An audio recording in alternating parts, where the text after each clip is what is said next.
माफ कीजिए, मैंने पाठ की शुरुआत में ही आपको बता दिया था कि मानव भूगोल कोई नया विषय नहीं है। मानव भूगोल प्रकृति और मनुष्य के बीच का जो संबंध है, मानव और प्रकृति के मध्य अंतर संबंधों का अध्ययन इसमें किया जाता है, मानव भूगोल में किया जाता है। जो कि हमारी क्लास 12th का विषय है वो, उसे हम मानव भूगोल कहेंगे। इसको भाग ए और भाग ब में पढ़ेंगे। बार बार कह रहा हूँ, विषय को समझे सबसे पहले कक्षा 12 का जो भूगोल है वो मानव भूगोल है। भाग ए और भाग ब, भाग ए में आपको विश्व परिप्रेक्ष्य में पढ़ना है, भाग ब में आपको भारतीय परिप्रेक्ष्य में पढ़ना है। मानवीय गतिविधियों का वर्णन पढ़ना है, मानवीय गतिविधियां, मानवीय क्रियाकलाप, मानवीय जो घटनाएं परिघटनाएं है वो पढ़ना है। बात ये है कि जो मानव है उसने प्रकृति के साथ अपने रिलेशन बनाए हैं, कब से बनाए होंगे? सीधी बात है, मैं कहना चाह रहा हूँ कि मनुष्य ने प्रकृति से अपना रिश्ता कब जोड़ा? जब से मानव धरती पे आया, जब से मानव की उत्पत्ति हुई तभी से मनुष्य प्रकृति से जुड़ा हुआ है। खाद्यान्न, अन्न, अनाज, कपड़े वगैरह जो भी चीजें हैं, पानी पीना, श्वास लेना, प्रकृति से ही जुड़ा। धरती पे मनुष्य पैदा होते ही मनुष्य प्रकृति से जुड़ा और मनुष्य की उत्पत्ति लगभग 10 लाख साल पूर्व मानी जाती है। लगभग 10 लाख, कहीं किताबों में 20 लाख साल भी दिया है, तो लगभग 10 लाख साल पहले जब मानव धरती पे आया था तभी मनुष्य प्रकृति के साथ जुड़ गया था। हम पढ़ रहे मानव और प्रकृति के मध्य अंतर संबंध। तो मानव भूगोल कितना पुराना हुआ? मानव भूगोल कितना पुराना हुआ? 10 लाख साल पूर्व। तो मानव भूगोल 10 लाख साल पहले जो मानव भूगोल था, यानी कि मनुष्य और प्रकृति के बीच के जो संबंध थे, क्या आज की तरह थे? सोचिए क्या कह रहा हूं। मानव और प्रकृति के मध्य संबंध हमेशा बदलते रहे। मनुष्य प्रकृति पर शुरुआत में जब पैदा हुआ था पूर्णतया प्रकृति पर निर्भर था। जानवरों का शिकार करता था, जंगली कंदमूल फल खाता था, पेड़ों की छाल लपेटता था, कपड़े पहनने का ज्ञान नहीं था, सर्दी गर्मी बरसात का सीधा सीधा सामना करना पड़ता था। ये मानव था। समय के साथ साथ बदलता गया, आविष्कार आते गए। आज मनुष्य ने प्रकृति को अपने कंट्रोल में कर। तो मानव और प्रकृति के मध्य जो क्रियाकलाप हो रहे हैं वो समय के साथ बदल रहे हैं। ये जो टॉपिक है हमारा, समय के साथ जो मानव भूगोल है किस तरह बदला, हालांकि यहाँ इतना विस्तृत नहीं है। अगर आप इस टॉपिक को और डिटेल से पढ़ना चाहे तो आरबीएसएन के राजस्थान बोर्ड की पिछले साल की जो किताब है 12वीं कक्षा की वो मिल जाए, तो उसमें पहले ही पार्ट में यही टॉपिक अच्छी तरह दे रहता है। समय के साथ मानव भूगोल की बदलती प्रवृत्तियां, इस नाम से दे रहता है, टॉपिक सेम है। तो थोड़ा सा मैं समझाने की कोशिश करूंगा कि समय के गलियारे से, यानी कि समय के साथ साथ मानव भूगोल कैसे बदला, यहाँ स्टार्ट ही कहां से किया है। वैसे मानव भूगोल को एक भूगोल विषय के रूप में, मानव भूगोल को एक भूगोल विषय के रूप में 16वीं या 17वीं शताब्दी के बाद से पढ़ना शुरू किया है विषय के रूप में। लेकिन मानव भूगोल जिसको हम प्रकृति और मानव के अंतर संबंधों का अध्ययन करते हैं, तो वो तो वहीं से शुरू हो गए जब से मानव आया। तो यहाँ पर जो मानव भूगोल की जो शुरुआत बताई जा रही है, प्रारंभिक उपनिवेश युग से बताई जा रही है। उपनिवेश क्या होता है ये भी आपने इतिहास में पढ़ा होगा, एक शब्द है उपनिवेश। उपनिवेश क्या होता है? उपनिवेश समझे, हालांकि पॉलिटिकल और हिस्ट्री से संबंधित रिलेटेड वर्ड है। उपनिवेश किसी दूसरे देश के अधीन राजनीतिक और सांस्कृतिक प्रभुसत्ता में रहना, किसी देश के किसी दूसरे देश के राजनीतिक और सांस्कृतिक और इस तरह से अधिकार क्षेत्र में रहना, तो इस तरह से अधीन रहना उपनिवेश कहलाता है। और उपनिवेश जो है यहाँ पर नाम दिया है प्रारंभिक उपनिवेश। कौन सा उपनिवेश? प्रारंभिक उपनिवेश। मैंने यहाँ लिखा है 12वीं से 16वीं शताब्दी, लगभग माना जाता है इसको 12वीं से 16वीं शताब्दी। उपनिवेश युग जिसे प्रारंभिक उपनिवेश युग कहा है, 12वीं से लगभग 12वीं शताब्दी से शुरू हो जाता है। उपनिवेश में जब से व्यापारी, अंग्रेज व्यापारियों ने अपनी यात्राएं शुरू की थी दूसरे देशों में, तभी से शुरू हो जाता है। नए नए नाविक आए, कोलंबस, वास्को डी गामा नाम आपने सुना होगा। ये खोजी यात्री थे। इन्होंने, क्योंकि 12वीं शताब्दी से पहले या 1000 ईस्वी से पूर्व विश्व का ज्ञान नहीं था, पहले जो ईसा पूर्व के भूगोलवेत्ता थे, आज से 2000 साल पहले के भूगोलवेत्ता थे, उन्होंने पृथ्वी को कितना बताया? एशिया, अफ्रीका और यूरोप। पृथ्वी को इतना ही मानते थे और पृथ्वी को गोल भी नहीं मानते थे। अमेरिका का ज्ञान नहीं था कि उधर अमेरिका महाद्वीप की है, ये भी नहीं पता था।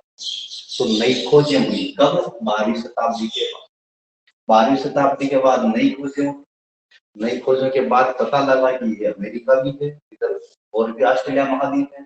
नए नए महाद्वीपों की खोज हुई। तो बात कर रहे हैं मानव भूगोल का बर्ताव, प्रचलन किस तरह से हुआ। प्रारंभिक उपनिवेश युग में क्या हुआ? समय अवधि तो ये है प्रारंभिक उपनिवेश युग 12वीं सदी से 16वीं सदी। इसमें भूगोल को कैसे पढ़ा जाता था? भूगोल विषय में पढ़ने की विषय वस्तु क्या थी? इसमें अन्वेषण होते थे और विवरण होता था। अन्वेषण और यात्राओं का विवरण। अन्वेषण का मतलब नए नए स्थानों की खोज, नए नए स्थानों की खोज। और यात्री जो यात्राएं करते थे लंबी लंबी, जो कोलंबस और वास्को डी गामा जैसे यात्रियों के नाम, तो उनकी यात्राओं का वर्णन ही इसमें पढ़ा जाता था कि यही भूगोल। उन्होंने लिख दिया कि मामा घूम के फला फला जगह पे वो पर्वत है, पठारे नदी पर्वत, उन यात्राओं का विवरण ही भूगोल पढ़ा जाता था। उसी को हम मानव भूगोल में पढ़ते थे। खोज और विवरण। अन्वेषण का मतलब होता है खोज, अन्वेषण का मतलब खोज, नए स्थानों की खोज और उनका विवरण। फिर आता है इसमें डिटेल से दे रखा, बस इसी का टॉपिक समझा दिया है। बृहद लक्षण या संसार के नए नए क्षेत्रों की खोज हुई। कौन से कालखंड की बात कर रहा हूँ? प्रारंभिक उपनिवेश युग की 12वीं से 16वीं शताब्दी। 12वीं से 16वीं शताब्दी यानी प्रारंभिक उपनिवेश युग में खोजें हुई और विवरण, खोज और नए नए स्थानों की खोज होती है। जैसे अमेरिका की खोज, उत्तरी अमेरिका, दक्षिणी अमेरिका, ऑस्ट्रेलिया, नए नए देशों की, नए नए द्वीपों की खोज होती है और यात्रियों की यात्राओं का विवरण ही मानव भूगोल की विषय वस्तु था। संसार में नए क्षेत्रों की खोज हुई, आविष्कारों के कारण लंबी लंबी यात्राएं, जो यात्री मैंने बता दिया वास्को डी गामा, कोलंबस जैसे यात्री जो है, जो साहसी यात्री, नावों का आविष्कार हुआ और अच्छी नावें चली और नावों की वजह से वो समुद्र पार की लंबी दूरी यात्राएं करने लगी और इस तरह से वो आविष्कार। और इसके बाद दूसरा था अपना उत्तर उपनिवेश युग। शुरुआत में प्रारंभिक उपनिवेश युग, दूसरा उत्तर उपनिवेश युग। उत्तर उपनिवेश युग 16वीं से 19वीं शताब्दी तक माना जाता है। उपनिवेश युग ही है, लेकिन उत्तर उपनिवेश, इसमें थोड़ा सा विषय में परिवर्तन आता है। परिवर्तन क्या आता है? प्रादेशिक विश्लेषण। ठीक है, अभी तक यात्राओं का वर्णन ही पढ़ रहे थे। फिर यहाँ पर प्रादेशिक विवरण आ गया, यानी कि मैंने आपको पहले भी बताया था थोड़ा सा टॉपिक पाठ की शुरुआत में कि भूगोल को 2 तरीके से पढ़ा जाता है, एक क्रमबद्ध और एक प्रादेशिक। क्रमबद्ध में पूरे विश्व को एक साथ पढ़ा जाता है, प्रादेशिक में अलग अलग क्षेत्रों को अलग अलग तरीके से पढ़ा जाता है। अलग अलग क्षेत्रों का अलग अलग जलवायु, मृदा, वनस्पति, जलवायु, मिट्टियां, इनकी भिन्नताओं का अध्ययन किया जाता है। प्रादेशिक उत्तर उपनिवेश 16वीं शताब्दी से 19वीं शताब्दी तक चलता है और इसमें प्रदेशों की भिन्नताओं का अध्ययन किया जाता है। भारत का भूगोल आ गया, चीन का भूगोल आ गया, नेपाल का भूगोल आ गया, यूरोप का भूगोल, एशिया का भूगोल, अफ्रीका का भूगोल, फिर देशों का भूगोल, प्रदेशों का भूगोल, राज्यों का भूगोल, प्रादेशिक विवरण, अलग अलग क्षेत्रों का अलग अलग विश्लेषण होने लगा। कौन से युग में? समझने की बात है, तो दे रखा प्रदेश के सभी पक्षों का विस्तृत वर्णन किया जाने लगा। एक प्रदेश ले लिया, जैसे भारत, भारत की जलवायु, भारत की वनस्पति, भारत की मिट्टियां, भारत की नदियां, भारत के पर्वत पठार, अलग अलग प्रदेशों का अलग अलग वर्णन किया जाता। प्रादेशिक अध्ययन को महत्व दिया गया। अगला आता है तीसरा, अंतर युद्ध की अवधि। समझे इसको थोड़ा सा। अंतर युद्ध की अवधि क्या है? 1930 तक। अंतर युद्ध का मतलब क्या हुआ? 2 विश्व युद्ध हुए, प्रथम विश्व युद्ध और दूसरा विश्व युद्ध। आपने पढ़ा है कई जगह। 2 विश्व युद्ध, प्रथम विश्व युद्ध 1914 से 18 और दूसरा विश्व युद्ध 1939 से 45, 1939 से 45। 2 विश्व युद्धों के बीच का जो समय वो है 1914 से 18 प्रथम विश्व युद्ध, 1939 से 45 दूसरा विश्व युद्ध। लेकिन इन 2 विश्व युद्धों के बीच का जो विशेष वस्तु रही मानव भूगोल की, वो क्या है? क्षेत्रीय विभाजन। क्षेत्रीय विभाजन, लैंग्वेज थोड़ी सी आपको ट्विस्ट मिलेगी। यहाँ एनसीईआरटी का कोर्स है, और हिंदी वर्ड मिलेंगे। क्षेत्रीय विभेदन, वही प्रादेशिक भिन्नता, क्षेत्रीय विभेदन किया जाने लगा। क्षेत्रीय विभेदन का मतलब एक क्षेत्र की दूसरे क्षेत्र से क्या भिन्नता है? भूगोलवेत्ताओं ने एक क्षेत्र को दूसरे क्षेत्र से क्या भिन्नता है, उस भिन्नता की पहचान की और भिन्नता क्यों है, बात को समझिए। राजस्थान को ही ले लीजिए, राजस्थान के पूर्वी क्षेत्र में वनस्पति ज्यादा है, पश्चिमी क्षेत्र में वनस्पति नहीं। भिन्नता भिन्नता क्यों है, क्या भिन्नता है और क्यों है? भारत को ले लीजिए और उधर है चीन को ले लीजिए, रूस को ले लीजिए। भारत और रूस की जलवायु में क्या है भिन्नता, क्षेत्रीय विभेदन कहलाता है। भारत और रूस की जलवायु में भिन्नता है, क्या कहलाएगा? क्षेत्रीय भिन्नता। लेकिन भिन्नता क्यों है, उसके कारणों का अध्ययन भी इसी मानव भूगोल में किया जाने लगा। कब? अंतर्युद्ध की अवधि के दौरान। अपेक्षा करते हैं बात समझ में आएगा। एक क्षेत्र से अन्य से प्रदेशों की भिन्नता क्यों है और कैसे है, और प्रदेशों की अलग अलग पहचान पर बल दिया गया था 1930 के दशक में। कॉपी पेन लेके बैठे तो आप जल्दी से इसको थोड़ा उतार लें। इसमें दो टॉपिक, 2 पॉइंट और है, मैं अभी जल्दी लिखूंगा नहीं जल्दी, ज्यादा लिखने से ये टाइम खराब होता है। जल्दी से आप 2 मिनट उतार सकते हैं, 2 मिनट टाइम जल्दी जल्दी, नहीं तो ये आपको मिल जाएगा। वैसे समझाने के लिए थोड़ा समझने का प्रयास रखें, बस कुछ भी नहीं है। आगे मैं जस्ट 2 मिनट में बिठा देता हूँ। मैं स्क्रीन शॉट नहीं आता होगा इसका, शायद आता है ये।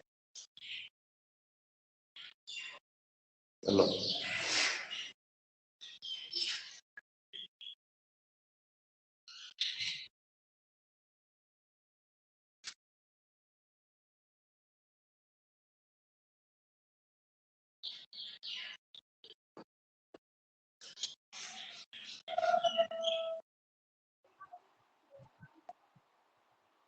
सर स्क्रीनशॉट हो गया, बाद में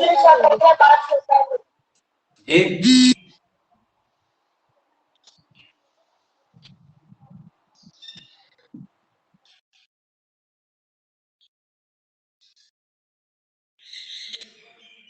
कोई कुछ कह रहा है?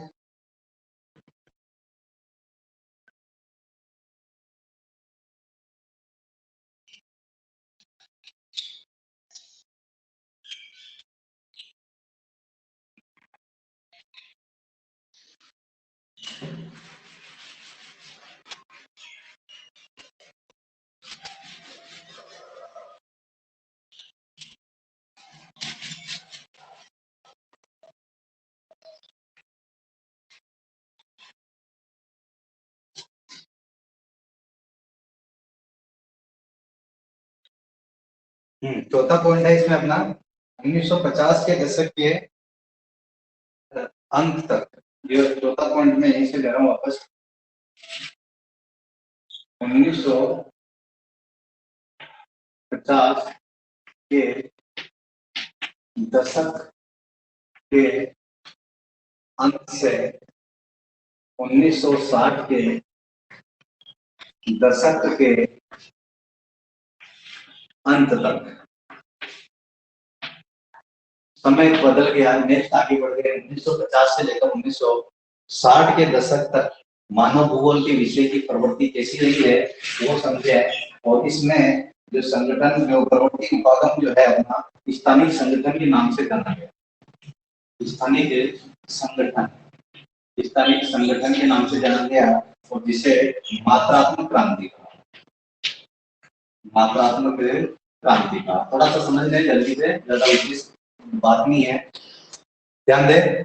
1950 के दशक से के अंत से लेकर 1960 के दशक के अंत तक जो भूगोल की विषय वस्तु थी वो मात्रात्मक क्रांति आ गई भूगोल में। मैंने कल भी आपको बताया था 1960 के दशक तक ये कनाडियन स्कूल ऑफ ज्योग्राफी की अवधारणा है, मिस्टर बर्टन और बुंगी नाम के विद्वान थे, उन्होंने मात्रात्मक क्रांति भूगोल में शामिल कर दी, यानी भूगोल में गणितीय गणनाएं शामिल होने लगी और यंत्रों का उपयोग कर दिया।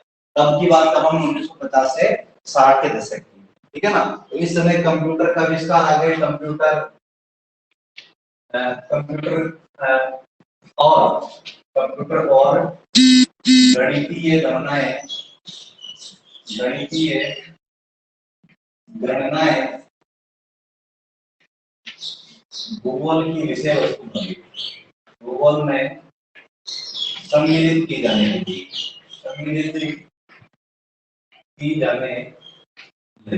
ये हुआ अब इस नया भूगोल में, मानव भूगोल में पढ़ने की विषय वस्तु चेंज हो गई और गणितीय गणनाएं, माध्यम माध्यिका बहुलक और इस तरह से जो गणितीय गणनाएं हैं, कैलकुलेशन वाले सवाल, मात्रात्मक मानचित्र वगैरह, इस तरह से भूगोल में जो है विषय वस्तु थोड़ी सी बदल गई। और फिर आगे बढ़ते हैं पांचों बिंदु अपना। और पांचों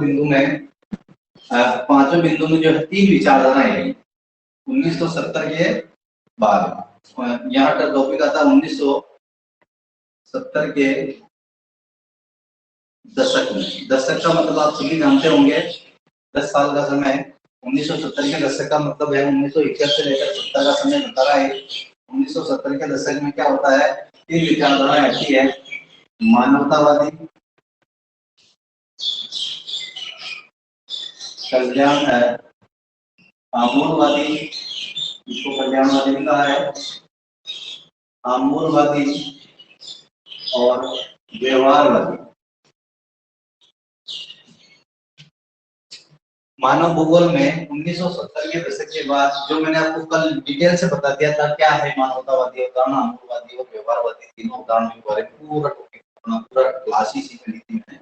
इन तीन मानव भूगोल की विचारधाराओं, मानवतावादी, कल्याणवादी, मानव कल्याण को बदल दिया, आमूल परिवर्तन पर बदल दिया गया, बातचीत का सिद्धांत अपनाया और व्यवहार, मानव व्यवहार को भूगोल में पढ़ा जाने लगा। तीन विचारधाराओं को डिटेल से बता रखा हमने। 1970 के दशक में मानव भूगोल में तीनों विचारधाराएं सम्मिलित की गई, इतना सा है। और इसमें जो आगे विषय है ना, मात्रा के तीनों मात्रात्मक क्रांति के विरोध शुरू कभी क्या करना है, मात्रात्मक क्रांति का आगे जाके विरोध होने लगा, क्रांति के विरोध से, विरोध के फलस्वरूप, ठीक है ना। इन तीन, क्योंकि 1950-60 के दशक में क्या है, मात्रात्मक क्रांति, मात्रात्मक क्रांति का जगह जगह विरोध होने लगा कि इसमें मानवीय मूल्यों की अवहेलना की जा रही है और गणितीय सूत्रों का उपयोग ज्यादा होने लगा, यंत्रों का उपयोग ज्यादा होने लगा, मानव भूगोल की विषय वस्तु को बदला जाना चाहिए। तो कैसे बदला, मानव भूगोल में मानवतावादी, आमूलवादी और व्यवहारवादी विचारधाराओं को शामिल किया 1970 के दशक में, और इसमें मात्रात्मक क्रांति के विरोध के स्वरूप में जाना जाता है। और फिर भूगोल में आगे की जो विषय वस्तु है वो आती है छठे नंबर पे, इसको जल्दी कर लेते हैं इसको।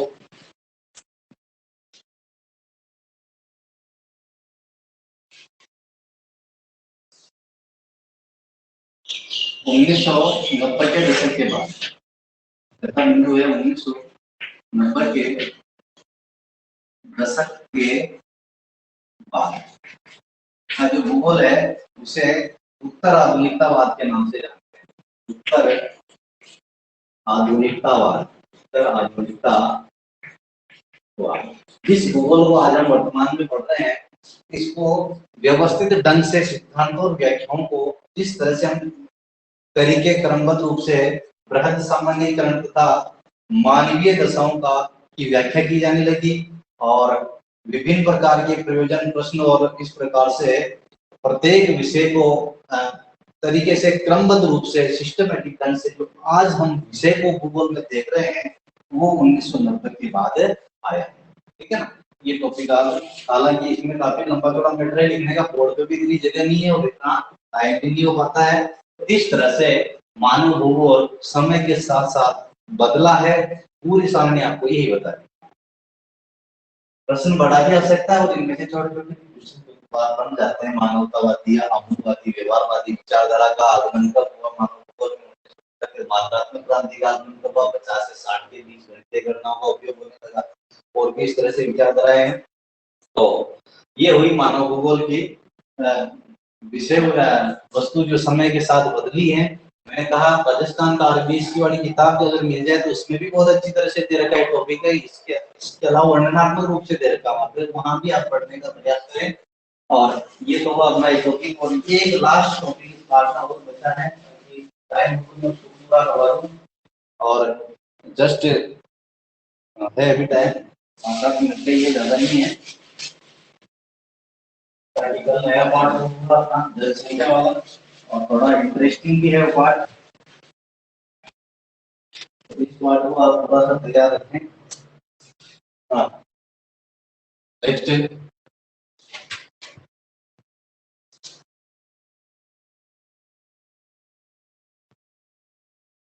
मानव भूगोल के क्षेत्र एवं उपक्षेत्र। यहाँ विषय टॉपिक अपना ये है मानव भूगोल के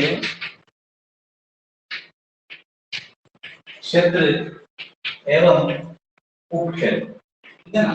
सामने दे रखी है अपनी किताब में की इस तरह से अच्छी दे रखी है। मैं केवल यहाँ टॉपिक समझाऊंगा केवल कि मानव भूगोल के क्षेत्र या अंतरापृष्ठ विषय क्या है, थोड़ा समझे। अंतरापृष्ठ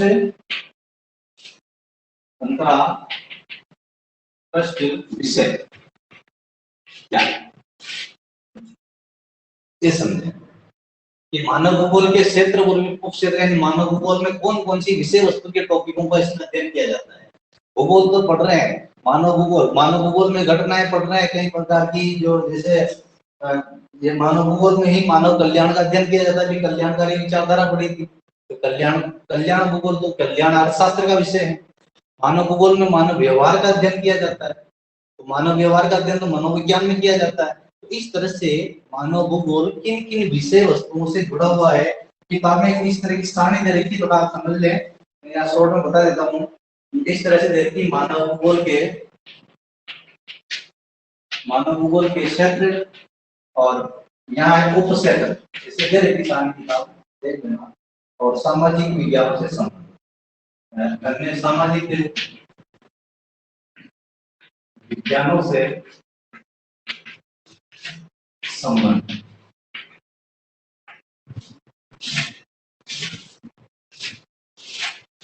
इस तरह की सारणी दे रखी है। तो मानव भूगोल के क्षेत्र में सबसे पहले जैसे सामाजिक भूगोल दे रखा है, पूरा नहीं लिखा पाऊंगा मैं, इतना टाइम नहीं मिलता है। जैसे सामाजिक भूगोल दे रखा है, सामाजिक भूगोल एक उप क्षेत्र है। सामाजिक भूगोल है, व्यवहारवादी भूगोल है, सामाजिक भूगोल, व्यवहारवादी भूगोल। अब व्यवहारवादी भूगोल में तो इसको व्यवहारवादी भूगोल कहते हैं, लेकिन मूल विषय किसका है? व्यवहारवादी भूगोल में तो ये कहते हैं, लेकिन मूल विषय किसका है? ये मनोविज्ञान का, साइकोलॉजी। इस तरह से कहने का मतलब ये है कि भूगोल का अन्य विषयों से परीक्षा में प्रश्न किस तरह से आते हैं, छोटे क्वेश्चन। मनोविज्ञान भूगोल की किस शाखा से, किस उपक्षेत्र से संबंधित है? व्यवहारवादी से। या व्यवहारवादी उपक्षेत्र कौन से विषय से अंतरापृष्ठ संबंध रखता है? तो मनोविज्ञान से। तो इस तरह से आपको रिलेशन थोड़ा सा याद रखना है, ज्यादा कुछ बड़ा क्वेश्चन इसमें आएगा नहीं। और इस तरह से जैसे एक अवकाश भूगोल दे रखा है इसमें, अवकाश भूगोल जो है मूलतः किस विषय का है? समाजशास्त्र का विषय, समाजशास्त्र का विषय। ठीक है। जैसे सांस्कृतिक भूगोल दे रखा है, लोगों की संस्कृति में अध्ययन किया जाता है। सांस्कृतिक भूगोल की एक शाखा है सांस्कृतिक भूगोल। और सांस्कृतिक भूगोल का जो अध्ययन है मानव विज्ञान में किया जाता है, मानव विज्ञान एंथ्रोपोलॉजी। इस तरह से एक दूसरे से जुड़े हुए, ठीक है ना। मानव भूगोल के क्षेत्र है नगरीय भूगोल, और नगरीय भूगोल में ही पढ़ा जाता है। नगरीय भूगोल तो नगर शास्त्र जो नगरीय नियोजन का अध्ययन किया जाता है उनमें इस तरह से मानव भूगोल अन्य उपक्षेत्रों से किस प्रकार जुड़ा हुआ है, अन्य विषयों से क्या संबंध है, अन्य सामाजिक विज्ञानों से स्थान या थोड़ा सा याद कर लें इसमें। और नेक्स्ट क्लास में मैं अगला टॉपिक शुरू करूंगा। इसके बाद में जो प्रोडक्ट के जो प्रश्न उत्तर है मेरे पास पीडीएफ अगर मिल जाएगा तो मैं प्रश्न उत्तर उनको डाल दूंगा बांट के, आप इस ऐप में इनको पढ़ लें। बाकी इस पार्ट में ज्यादा विस्तृत ऐसा कुछ भी नहीं है, परिभाषिक शब्दावली है और पार्ट को थोड़ा सा इस तरह से परिभाषाओं को कंटेस्ट करने का कोशिश करें और लैंग्वेज को समझे। पार्ट की पार्ट सरल ये ज्यादा कुछ नहीं है, समझाने जैसा कुछ भी नहीं है। इसको थोड़ा सा पॉइंट बनाए, कुछ 5-10 नोट्स आप खुद ही पढ़ाया करो कॉपी में, और अपने आप इस पार्ट को 1-2 बार पढ़ोगे आप पार्ट में। कहा राजस्थान की कोर्स की अगर किताब मिल जाए तो उसमें हेल्प मिलेगी आपको, थोड़ा सा उसमें सरल दे रखा है, कुछ चीजें मिल सकती है आपको इसमें। पार्ट कॉमन है, पार्ट का नाम भी एक ही ऐसा है। तो इस तरह से नेक्स्ट टॉपिक में हम अगला पार्ट शुरू करेंगे, जनसंख्या वाला, विश्व जनसंख्या दूसरा पार्ट। ठीक है, धन्यवाद।